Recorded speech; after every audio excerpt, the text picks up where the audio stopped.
প্রিয় দর্শক আসসালামু আলাইকুম, কেমন আছেন? নিশ্চয়ই ভালো আছেন, আমরাও ভালো আছি। বাংলা ভিউ চ্যানেলের পক্ষ থেকে আপনারা সবরে শুভেচ্ছা জানাইয়া আজকের গপসপ অনুষ্ঠানটা শুরু করলাম। আজকে আমরা স্টুডিওতে আছেন আমরা খুবই প্রিয় এবং চেনা মুখ অপূর্ব শর্মা, একজন সাংবাদিক, গবেষক, কবি, মুক্তিযুদ্ধ নিয়ে গবেষণা করা তাইন, 2বার জাতীয়ভাবে পুরস্কার পাইছেন এবং গীতি নৃত্য নাট্য শ্রীহট্ট পুরাণ নিয়েও তাইন রিসেন্টলি একটা কাজ করছেন। তো আজকে তাই আমরারে আইসেন আপনার বাংলা ভিউ চ্যানেলও আমরারে সময় দেওয়াত, আমরা আজকে তার লগে গপসপ করমু, আপনারা আমরা লগে থাকবা অবশ্যই। আসসালামু আলাইকুম দাদা, ভালো আছেন? খুব ভালো আছি। আজকে আমরারে বাংলা ভিউ চ্যানেল আইয়া আমরারে সময় দিরা, আমরা অত্যন্ত আনন্দিত এবং আমরা খুব খুশি আপনারে কিছু সময় লাগে আমরা পাইমু এবং আপনার কাছ থেকে আমরা অনেক কিছু জানমু আপনার সম্পর্কে, আপনার কাজ সম্পর্কে। যেহেতু আপনি বিভিন্ন ধরনের কাজ করিয়ে আইছেন এই পর্যন্ত, আপনি যদিও সাংবাদিক, সাংবাদিকতার পাশাপাশি আপনি আরও অন্যান্য বহুত ধরনের কাজ করছেন, যেমন নাটকও কাজ করা ইদানিং, ওগুলো সম্পর্কে আমরা গপসপ করবো আর কি। তো আপনার আসলে ঘটনা হইল গিয়া যে নানা শাখায় কাজ করার মূল হইল গিয়া আসলে যে কবিতা দিয়েও মূলত আমার লেখালেখি শুরু হয়েছিল আর কি। তো এই কবিতাটা আইজও মানে আছে অন্তরে, মাঝখানেও যেহেতু ফেটের ফিকিরের লাগি হইন আর রুটি রোজগারের লাগি হইন ইয়ে করছি, ওই যে গীতা কয় সাংবাদিকতা চালাইয়া গেছি, কিন্তু যে অন্তরের মাঝে মনের মাঝে কবিতাও রয়ে গেছিল কি। এই যে কবিতা থাকি যাওয়া কি, এই কবিতা থাকি যাওয়া গিতেও কিন্তু আমার এই যে এই নানাভাবে নাটকের সাথে কোন গীতি নৃত্যনাট্য, যেটা সর্বশেষ যেটা আমার গত 28 তারিখে বিশ্ব সিলেটি উৎসবে শ্রীহট্ট পুরাণ নৃত্যশৈলী করছেন তারা, এটা হলো আমার একটা গীতি নৃত্যনাট্য মঞ্চস্থ হয়েছে আর কি, ডান্স ড্রামা হিসাবে আর কি। একটু হইলাই মাঝখানো আপনি একটা কথা কইছেন যে ফেটর কিতা ফেটর ফিকিরর লাগি আপনি সাংবাদিকতা করছেন, তো এটা কিন্তু আমার কাছে ভালো লাগছে না শুনিয়া।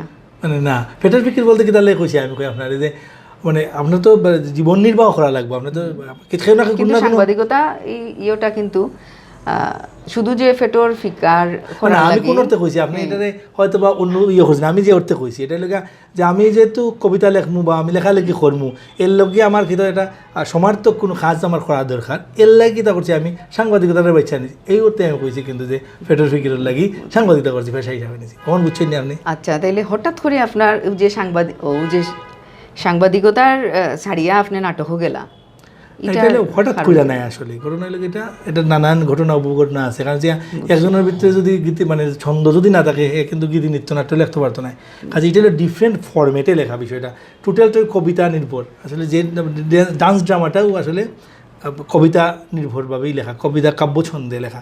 তো এই গীতি নৃত্যনাট্যটাও কাব্য ছন্দে লেখা, যাতে কবিতা অন্তরে আছে, কবিতার সাথে সখ্যতা আছে বললেও আমি কিন্তু এই গীতি নৃত্যনাট্যটা লিখছি। একটু ওটা জানতাম চাইলাম যে আপনার যুদ্ধ নিয়ে যে গবেষণা করছেন ও সম্পর্কে জানতাম চাইলাম যে আপনি কী ধরনের গবেষণা, যে মুক্তিযুদ্ধ লিয়া যে কাজ, যেটা আমি যে কাজগুলো আমি করলাম, এটা হইল গিয়া টোটাল কাজটা হইল গিয়া আপনার প্রান্তিক মানুষের, আমরা আসলে মুক্তিযুদ্ধটা কই জনযুদ্ধ, যে এটা জনগণের যুদ্ধ হাসিল, সব ধর্ম বর্ণ শ্রেণী পেশার মানুষ এই মুক্তিযুদ্ধের সাথে সম্পৃক্ত আছিল। তা আমরা যে ইতিহাসগুলো পাই আসলে এই যে প্রান্তিক মানুষের যে অবদান, এগুলা কিন্তু ওভাবে মুক্তিযুদ্ধর ইতিহাসটা ওভাবে উঠতে আইসে না এখনো। এই যে উঠতে আইসে না, এর লাগে কিন্তু আমি মূলত এই মুক্তিযুদ্ধ বিষয়ক কাজের প্রতি বা মুক্তিযুদ্ধ যে গবেষণা এর প্রতি নিবিষ্ট ওই প্রথম কাজ আমি 2009 সালে আমার প্রথম বাইরে হয়েছে, এটা হইল গিয়া অনন্য মুক্তিযোদ্ধা জগৎজ্যোতির নাম আপনারা এখন জানেন, এই যে ভাটির বীর, যে এই যে জগৎজ্যোতি যে আজকে যে আলোচনায় আওয়া, এটা মূলত আমার দীর্ঘদিনের মানে দীর্ঘ সময়ের এই পরিশ্রমের ফল আর কি, এটা কষ্টর ফল। মাঠঘাট মারাইয়া এই জগৎজ্যোতিরে আমি মানে তুলে আনছি আর কি। আজকে সবাই কিন্তু জানে জগৎজ্যোতির আত্মত্যাগের কথা। এটা 2009 সালের বইমেলাত আমার 21 ফেব্রুয়ারি তারিখে সাহিত্য প্রকাশ থেকে বাইরে ছিল অনন্য মুক্তিযোদ্ধা জগৎজ্যোতি। এই জগৎজ্যোতি কিন্তু বীরশ্রেষ্ঠ, তখন বীরশ্রেষ্ঠ হয়েছে না, সর্বোচ্চ মরণোত্তর খেতাব পাওয়ার মানে প্রতিশ্রুতি অস্থায়ী বাংলাদেশ সরকারে দিসলা, কিন্তু পরবর্তীতে এটা রক্ষিত হয়েছে না। আমার এটা শুনে খুব বেদনা তৈলাম, এটা জানি না তাইলে তাদের তান্ডেলই একটা কাজ করি না কেনে, যেটা তাইলে আমার জনযুদ্ধ যে মুক্তিযুদ্ধ এটাও প্রতিবাদ হইল। আবার জগৎজ্যোতির লইয়া কাজ করতে গিয়ে দেখা গেল কিনা, দেখলাম যে রাজাকার এরার বিভৎসতা আমি দেখলাম, এরা প্রচণ্ড রকম যে জিজ্ঞাসা চালাইছে লাশর উপরে যে যদি লাশে তারা অসম্মান করছে লাইতাইছে থুতু ফালাইছে, এই যে তারা নির্মমতা চালাইছে, এতে করে আমি মনে করছি যে তাইলে তো রাজাকাররা লিয়ে কাজ করা দরকার। আমি 2010 সালে সিলেটে যুদ্ধাপরাধ ও প্রাসঙ্গিক দলিলপত্র নামে একটা বই লিখি। এর আগে যুগবেরিতে আমি তুই রাজাকার নামে একটা সিরিজ করছি 2007 সালে। এটাও পরবর্তীতে বই আকারে বার হয়েছে। এখানে প্রায় 1000 রাজাকার নাম আইছে, মানে ইয়ে সহকারে মানে আপনার তথ্য প্রমাণ সহকারে তুলে ধরছি। এগুলো লাগে আবার আমি HSBC কালীয় কলম পুরস্কার 2010 সালে পাইছি। এর পরবর্তী ধারাবাহিকভাবে অন্যান্য কাজে মুক্তিযুদ্ধ লইয়া করছে। ধরেন আপনার মনে করেন বীরাঙ্গনারে লইয়া আমার একটা বড় কাজ আছে, এটা লইয়া বীরাঙ্গনা কথা। এই যারা লইয়া আমি কাজ করছি বীরাঙ্গনা, এরা প্রত্যেকে কিন্তু রাষ্ট্রীয়ভাবে পুরস্কৃত হয়েছে, মানে স্বীকৃতি পাইছেন। এরা প্রত্যেকে কিন্তু এখন মুক্তিযোদ্ধা হিসাবে বাতা পাইরা, প্রত্যেকে মাসে পার মান্থলি বাসা তারা বাতা পারা আর কি। তারা যে কারণে আমি যে আবেদন জানাইছিলাম রাষ্ট্রের প্রতি, এই রাষ্ট্র এই আবেদন মাইনা লইছেন। এটাই লইয়া বড় অ্যাচিভমেন্ট আর কি একজন লেখক হিসাবে আমার। ঠিক আছে। তো দাদা, এখন কি আপনার বর্তমানে কোনো নতুন কোনো কাজ আছে নি মুক্তিযুদ্ধ বেশ কিছু কাজ করলাম। তার মধ্যে একটা আরেকটা ডান্স ড্রামা ফাইনাল করা হয়েছে, এটা লইয়া বীরাঙ্গনারে লইয়া একটা ডান্স ড্রামা লেখছে। যে এই নৃত্যশৈলী তারারও ইয়ে করছে। আমার বন্ধু আছেন লন্ডনের মনিরা পারবেন, তাই ওই যে আমার বীরাঙ্গনা কাহিনীগুলা লইয়া সিজন অফ বাংলা ড্রামাত একটা নাট্য রূপ দিচ্ছে আর কি স্টোরি। ওখান দেখে তার তারা নীলাঞ্জনা দাস তারা কইছেন যে আমরা একটা ডান্স ড্রামা দিন, ও মানে বীরাঙ্গনা লইয়া ও আমি লিখি বীরাঙ্গনা নামে একটা ডান্স ড্রামা। এটা মানে আশা করি এই বছরও তারা এটা মঞ্চায়ন করবে। এটা ফাইনাল মানে শেষ পর্যায়ে আছে আর কি। একটু আসলে ইয়ে সম্পর্কে একটু আলাপ করি যে সংস্কৃতি, যে এখন বর্তমানে যে সংস্কৃতি চর্চা চলে, আমরা সংস্কৃতি চর্চা সম্পর্কে কিছু জানতাম চাইলাম যে সংস্কৃতি চর্চাটা কিন্তু এখন পরিপূর্ণভাবে অন্যি বা আসলে পরিস্থিতিটা সম্পর্কে আপনার কি ধারণা? আসলে আমরা আগে যে সংস্কৃতি নিবেদিত প্রাণ আত্মনিবেদন যেটা আসিল আর কি, খুব মনে প্রাণে চাইয়া আমরা সংস্কৃতি চর্চা করতাম। এখন দেখা যায় সব কিছুতে একটা কর্পোরেটের একটা আধিপত্য আছে, আমরা লক্ষ্য করি যে এই কর্পোরেটের আধিপত্যের কারণে কিন্তু প্রকৃত যে সংস্কৃতি চর্চা এটা কিন্তু বাধাগ্রস্ত পর এইটাই হলো মূল সমস্যার জায়গা। এবং আমরা সবাই কিন্তু চাই যে গাছের ওই যে আঘাত তাড়াতাড়ি উঠে যেতাম, আমরা যে কষ্ট করা দরকার, অধ্যবসায় করা দরকার, প্র্যাকটিস করা দরকার, এগুলোর প্রতি যতটা না। এবং মা বাবারাও ওলাখান দেখা যায় যে আমার ফুলা ফার্স্ট হয়েছে, সবাই যদি ফার্স্ট হয় তো সেকেন্ড থার্ড হইব, এটা আমার বালাও এটা আমরা চাই না। আমরাও যে স্কুলও ব্যাগ কান্তর মাঝে কতটি দিলাই দেওয়া হয় আমার ফুলা ফার্স্ট হইব, হে কিতা পারবো না পারবো এটা আমরা দেখি না। সেম সংস্কৃতি তো আমরা করি যে আমার ফুলি বালা গান গাইল তো আপনি বালা গান গাইলেন। এই যে অসুস্থ প্রতিযোগিতা, এটা কিন্তু সর্বত্র সংস্কৃতি, এই জায়গাতে কি আমরা বার হইতে হইব। ফতকিতা আসলে এই যে বাড়ানোর ফত সহজ যে আমরা মানসিকতাতে একটা চেঞ্জ আনতে হইব, মানে পরিবর্তন আনতে হইব যে আমরা কিতার লাগি করবো, দেশের লাগি করবো, আমরা সমাজের লাগি করবো। আমরা যে সংস্কৃতি চর্চাটা করবো আগের দিনে কিতার লাগি করে চর্চাটা, যে একটা সংস্কৃতি চর্চা যদি কেউ করে তে কিন্তু মাদক আসক্ত হইতো নাই, হে কিন্তু বিপদে যাইতো নাই, হে কিন্তু ডেগাল লই একের ফেটের মাঝে মারিত নাই যে সংস্কৃতি চর্চা করে। তো এই পারফেক্ট মানে সংস্কৃতি চর্চা যদি করে তাহলে তার দ্বারা কিন্তু এটাই হইতো নাই। তো আমরা কিন্তু সংস্কৃতি চর্চার যে মূল জায়গাগুলো আছে, নীতি আদর্শ অধ্যক্ষ সব এইগুলারে মিলে যদি আমরা করতাম পারি তাহলে আমরা সঠিক পথে যাইব। এই জায়গাতে আমরা আরও কিছু আছে, যেমন আমরা সংস্কৃতি চর্চার লাগে আমরা দেখা গেছে গানের ক্ষেত্রে যদি যাই দেখবো আমরা এখানে বালা কোনো একাডেমি নাই, একাডেমির অভাব। নাচের ক্ষেত্রে যাওকা রিহার্সেলের জায়গা নাই, নাটকের ক্ষেত্রে যাওকা সেম রিহার্সেলের জায়গা নাই, বা ও যে একটু আগে যেটা হলো কর্পোরেট, এটা সবগুলা মিলাইয়া দেখা গেছে আমরা অনেক ফিসাইয়া পড়ে গেছি। সিলেট যেটা নাটক বা সংস্কৃতি চর্চা যেগুলা চলের, তো আসলে এটা থেকে ও যে আমরা ওটা নাই ওটা নাই এটা এখানে আসলে। আচ্ছা, আমি আর এর পিছেও যাই, কারণ যে এই নাই আগেও যাই আমরা, কারণ হচ্ছে আমার যদি ইচ্ছা থাকে আমি যদি করতাম চাই আমি করতাম পারবো। কিন্তু কেলাখান কইবা আপনি ওই নির্মলেন্দু চৌধুরী, অনেকেও জানে না যে আজকে যে বিশ্বব্যাপী যে লোকসঙ্গীত যে পরিচিত, এটা তো জামালগঞ্জের সুনামগঞ্জ জামালগঞ্জের বেহেলি গ্রাম থেকে তাইন গিয়া আস্তা বিশ্বে তাইন পরিচিতি পাইছেন। সুনামগঞ্জ ওই হাসন রাজার গান রে আস্তা বিশ্বে তাইন প্রচার করছেন নির্মলেন্দু চৌধুরী।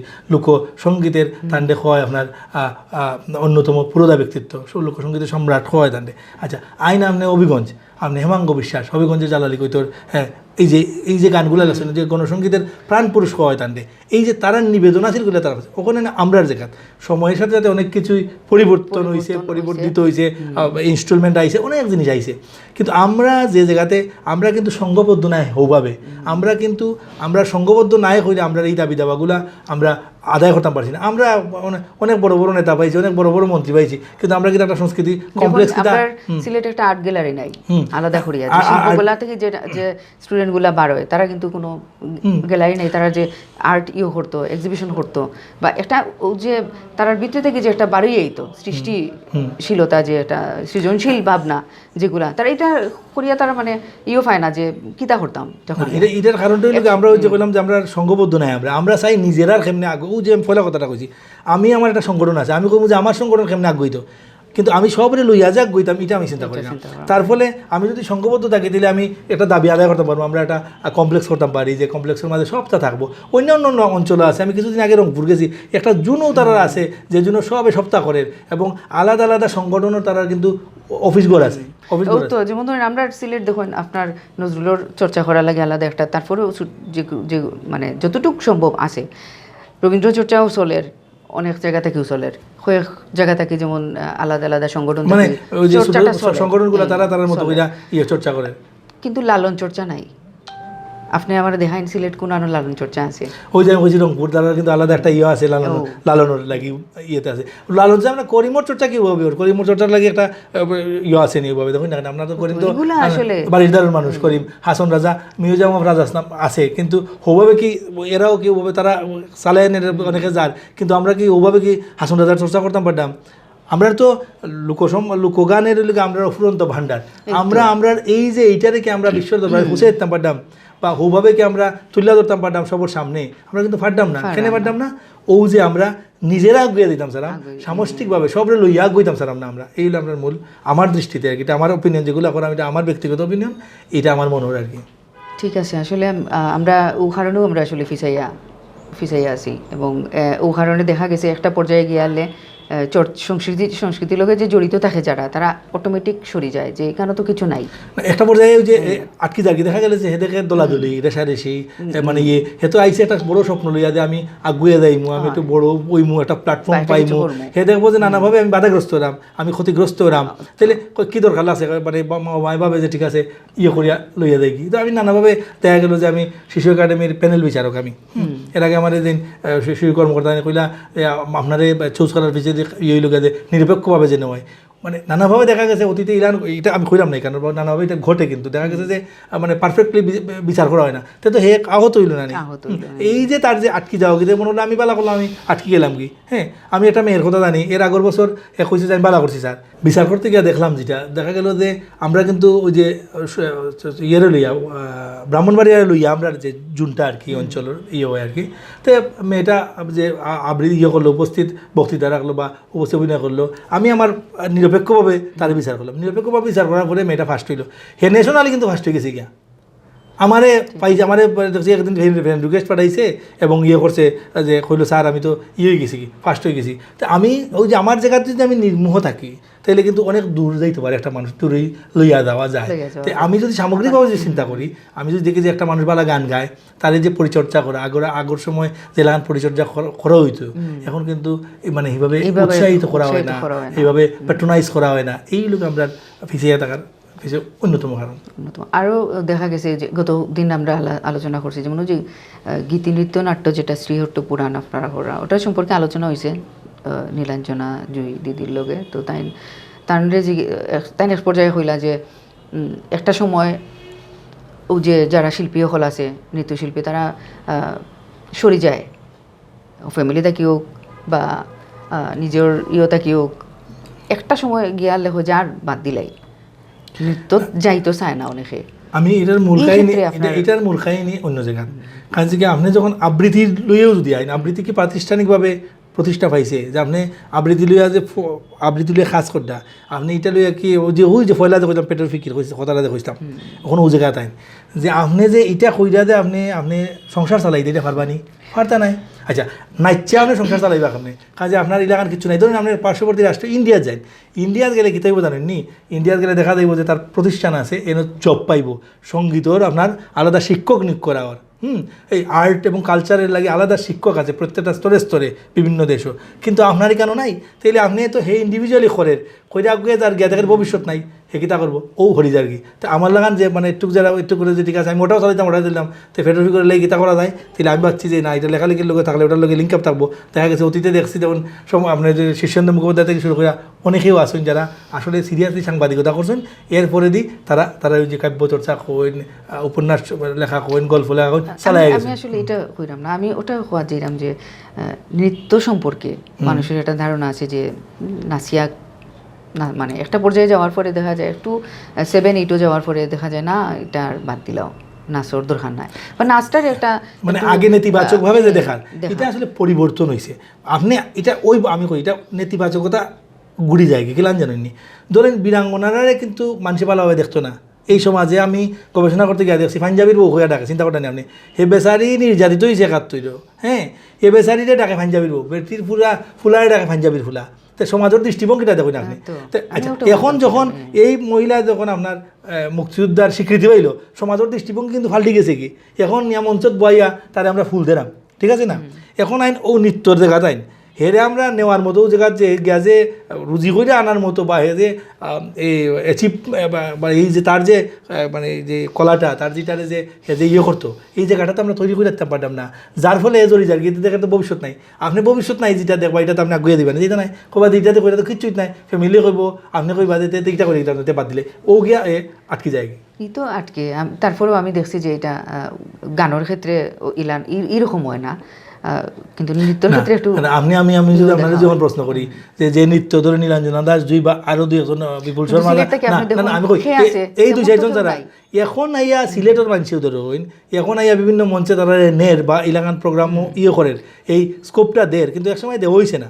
তো একসময় দেওয়া না হইলে আমি কেন এটা করে কি দরকার? আপনি মনে করেন এখন আশানুরূপ ধরুন আপনি গানও আজকে ধরেন ওখান থেকে গিয়া ধরুন অনেকেই গিয়া ধরেন সারা দেশও খ্যাতি মানুষ, ধরেন আপনি যদি কইন সুবীর নন্দীর কথা, এটা কিন্তু সিলেটের মানুষ, বানিয়াচং বাড়ি, আপনি বিদিত লাল দাস, ফাঁকে দিয়ে ওটা মাতির সুজয় সেম, ওটা এদিন আমরা আলোচনা করছি যে এই ক্ষেত্রে ওই যে জড়িয়ে পড়ার ব্যাপারটা, যেটা আর কি দেখা গেছে পড়াশোনার চাপ থাকে, অথবা ফ্যামিলিতে কিন্তু পড়াশোনার বেশিরভাগ চাপড় লাগে মাতয়। তো আপনি কি তা মনে করেন যে আমরা যদি এই সংস্কৃতি চর্চাটা যদি আমরা পাঠ্যপুস্তক, আমরা যে মানে পড়াশোনার পাশাপাশি যদি আমরা ওটা কম্পালসারি করা হয়, আপনার আপনি প্রাতিষ্ঠানিক রূপ দিতে হবে। আমি যেটা কইলাম, আপনি যদি প্রাতিষ্ঠানিক রূপ যদি না হয়, আমার যদি ভবিষ্যৎ যেটা, এটা কিন্তু প্রাতিষ্ঠানিক রূপ। যেমন আপনি দেখুন আমরা স্কুলও আছে, আর্ট আছে, পাশাপাশি এটা মানে আর্টের একটা আলাদা সাইট আছে প্রাতিষ্ঠানিকভাবে, কিন্তু গান হুকা অথবা নাচ হুকা, আবৃত্তি হুকা এগুলো কিন্তু নাই। এগুলো জাস্ট বাইরে আপনি আলাদাভাবে চর্চা করলে হরতা, কিন্তু ইয়োটা আছে, অঙ্কন চিত্রাঙ্কন যেগুলো এগুলো আছে, কিন্তু আপনার কি তা মনে করেন যে এটার পাশাপাশি ওগুলাও এড করা দরকার? না, অবশ্যই। আপনি যদি প্রাতিষ্ঠানিক রূপ যদি না দিতে পারেন তাহলে তো এগুলো জয়রা পড়বো। আপনি যে সুস্থ সংস্কৃতি চর্চা যদি করতে চান, সব ক্ষেত্রেও আপনার গোলস লাগবে, লক্ষ্য যদি না থাকে, আপনি প্রাতিষ্ঠানিকরণ যদি না করেন, এটা তো জয়রা পড়বো। ব্যক্তির প্রচেষ্টায় আপনি কত দূর আগুয়ে দিবা, বেশি দূর কিন্তু আপনি আগুয়ে দিতে পারতেন না। আপনি কিন্তু গোলস নাই আপনি এতে কিতা করবা, তো আপনি দেখবা এটা ভবিষ্যৎ অন্ধকার আটকে দিবা, কি ও ঘটনাটা তো ঘটেন, আর কিছু নাই। তো আজকে আসলে আমরা বাংলা ভিউ চ্যানেল থেকে একটাও থাকবো, চাওয়া থাকবো যে আমরা এই বিষয়টা সংস্কৃতি চর্চাটা যেন আমরা প্রাতিষ্ঠানিকভাবে হয়, ওটা লাগে আমরা দাবি রাখবো আপনার কাছে, যারা শিক্ষা ব্যবস্থার লগে জড়িত আছেন, যারা এগুলা নিয়ে কাজ করা তারার কাছে। তো দাদা আসলে আরও কিছু জানার দরকার আছিল, আপনি যেহেতু সাংবাদিক মানুষ, তো জানতাম চাই বর্তমান যে সামাজিক পরিস্থিতি যেটা আপনার কাছে কিলা মনোর, যে সামাজিক পরিস্থিতিটা আপনার কাছে কিতা আশানুরূপ বালা না মিডিয়াম না খুব খারাপের দিকে? আমি আশাবাদী মানুষ, সবসময় আমি মানে আশা লইই আছি। বর্তমানে কিন্তু প্রচুর সমস্যার মধ্যে আছি আমরা। সমস্যা থাকবো, সমস্যা আমি সব কিন্তু হইতে পারতাম না, একটা করেও হইতাম পারতাম না, যেহেতু সাংবাদিক মানুষ আপনি আপনি নিশ্চয়ই আমি খবর কই, জানো সমস্যা থাকবো, সমস্যাটাও আসলে সম্ভব না। আপনি ইক্সিলা গুণানো ট্যাক্সিলা জিকানো, হ্যাঁ ট্যাক্সন জিকানো ইক্সিনো কারণ তার মানে এখানেও সম্ভাবনা আছে। আপনি পজিটিভলি দেখুন, ধরুন সাংবাদিকতার কনসেপ্টেও আসলে আইসে গুড জার্নালিজম। আমরা কি বাংলাদেশে কি গুড জার্নালিজম করতাম না তো। আমরাও যেখানে খুনোর কিখানো দর্শনর কিখানো মারামারি ওরতেও দেখালাম খালি মানুষের। তার মানে এটার কিন্তু শিশুর থেকে শুরু করে যারা এরকম মনস্তাত্ত্বিকভাবে এ কিন্তু আহত মানে এ কিন্তু এফেক্ট হয়, কিন্তু আমরা কিন্তু এটা খেয়াল করতাম না। এইভাবে ধরেন আপনার সমাজের নানা স্তরে যে আমরা যে বিদ্যমান যে সমস্যাগুলো আছে, আমি তো দেখলাম সমাজ আগুয়ে হাজার। আজকে এই যে আজকে রাত্রে আপনি কটার সময় এখন বাজে কটা 10:30 উপরে 11টা বাজে গেছি প্রায়। আপনি আজকে কিন্তু কেন আইসই সমাজ আগুয়েছে দেখুই আপনি কিন্তু আইয়া আজকে কিন্তু উপস্থাপনাটা করতে পারটা, কিন্তু এক সময় এটা কি মানে হৌভাবে কি আসেননি। আপনি হয়তো বা আপনার যে মানে আপনার ফ্যামিলিও লাগান এলাও করছেন আজকে এখানে সমাজ আগুয়েছে দেখেও, যার ফলে আমি সিলেট থেকেও কিন্তু সমাজ আজ্ঞানের একটা অভিযাত্রা শুরু হয়েছে। হয়তো আমি আপনার মাধ্যমে সবাই জানাই যারা দেখবা এই অনুষ্ঠান। ধরুন সিলেটে কাজী নজরুল ইসলাম কিন্তু 1928 সালে আসলা পর্দা প্রথা যেটা মানে মুসলিম সমাজের যেটা, এটা কিন্তু সিলেট থেকে কিন্তু মানে হয়েছিল এই অঞ্চলের মানে পর্দা প্রথাটা অবলুপ্ত হয়েছিল। কবি নজরুল ইসলামের অনুষ্ঠানও প্রথমবারের মতো জুবেদা খাতুন চৌধুরী এবং সিরাজুন্নেসা চৌধুরী তারা চিকর আড়ালে আইয়া বসলা এবং জুবেদা খাতুন তার গাছ যে বুরকাটা আছে এটা খুললে ফেলাইছিলা। 1928 সাল থেকে শুরু হয়েছে পর্দা প্রথার বিরুদ্ধে যাওয়ার যে প্রচেষ্টা। দেখুন এক সময় কিন্তু নারীরা চিকের ভিতরে বইয়া অনুষ্ঠান দেখতো, এখন আইয়া দাঁড়ায় দেখুন আপনি উপস্থাপনা করটা আগুলে না করেন, আগুলে তো অবশ্যই এই তো ঠিক আছে, আমি এটা না করলাম না, কিন্তু আমি যেটা হইতাম চাইলাম যে ঠিক আছে আপনি যেটা হয়েছেন এটাও ঠিক আছে, বাট আমরা যে পরিস্থিতি হইরা রানি যে ও যে খুন রাহাজানি এটা থাকবো আপনার এই দেশে মানুষ হইলে কত 16 কোটি 18 কোটি 20 কোটি অনেক কত 16 কোটি তো ফ্রি আপনার এত একটা ছোটো রাষ্ট্রের মাঝে এত মানুষ। আপনি অন্য বিশ্বের অন্য কোনো কইলো যে এরা গায়ে লাগে না, নিজে গেলে প্রশ্ন করলে দেখুন আপনি কইব কথা এত মানুষ পাইয়ে মাইল লাগে না লাগবো। আপনার কোন দেশে আপনার ইয়ে নাই মানে আপনার দুর্ঘটনা ঘটনা, কোন দেশে আপনার রাজনীতি নেই মারামারি নেই, সব দেশও আছে। আমরা এই দেশ আমরা যখন বেশি দিন হয়েছে না আমরা স্বাধীন হয়েছি, আগামী 1 বছর পরে আমরা স্বাধীনতার 50 বছর আমরা পালন করতাম। তো এই জায়গাতে দাঁড়াই আমি প্রচণ্ড আশাবাদী এবং আমি মনে করি প্রচুর আগ্রহীছে এই রাষ্ট্র। দেখুন আমরা কই যারাম, আমরা কিন্তু উন্নত দেশের দিকে যাইলাম একেবারে কাছাকাছি আছি, তো আমরা সব দিকে আমরা কিন্তু অগ্রগতি। অমর্ত্য সেনের মতো মানুষের উচ্ছ্বসিত প্রশংসা করটা, হ্যাঁ বুঝছেন নি, তাহলে আমরা আগুইলাম না। আপনি ঠিক আছে, এখন আপনি তো কবি মানুষ, লেখালেখি মানে কবিতা তো আছে অবশ্যই, আপনার কাছে 2টা লাইন কবিতা শুনবো। সর্বশেষ আমার একটা কবিতা মানে সামাজিক যোগাযোগের মাধ্যমে ছড়াইয়া পড়ছে, দর্শকের উদ্দেশ্যে আমি এটা কইমু যে 2 লাইন কইমু। এটা কিন্তু অনেকে হয়তো বা অনেকের অনেকে হয়তো বা এটা মেসেঞ্জারও পাইছেন। আমি এটা 2টা লাইনটা আমি লিখছি গত মাসও, ওটা থেকে 2 লাইন। কথা আমার বেশি নাই একেবারেই কম, সিলেটর মাত মারতে আমার নাই কোনো সরম। তো দাদা আমরা এখন আসলে শেষ পর্যায়ে আসি, সময় শেষ হয়ে যার।